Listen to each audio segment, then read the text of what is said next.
Mwandiki munene kiri rwangi rwa cukuru cia Utea Esther Mworia na atarite ARITWA baria bakurikia kuthomera ndene ya cukuru cia Utea gutumira kira bakuritanwa guciukiria UTURONE akira kiri maamura ja gwikirwa thumbi kwa ARITWA ba cukuru ya Meru National Polytechnic. Mworia augite kithomo giki ni kia bata muno na gikaguna ARITWA guciukiria au kabere.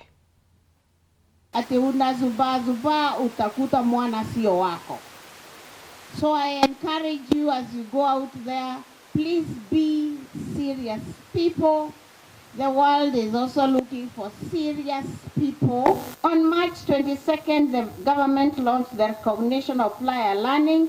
Again, we want to encourage everybody who is out there, has a skill, but does not have a certificate, to go to any of our TVET institutions.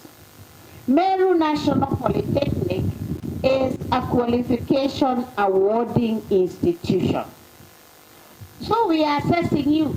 If you are a butcher, if you are a mason, if you are a caretaker, and you do not have a certificate, please come. We now have a policy. We are going to assess you. We are going to give you a certificate, and you can work anywhere in the world.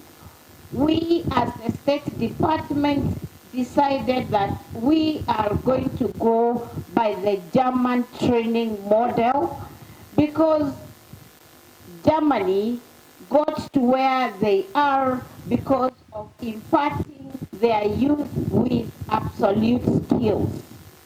Therefore, as a country, as a ministry, as a State Department, we are going by the German model of skills training so that we ensure that our youth are well trained, are well skilled.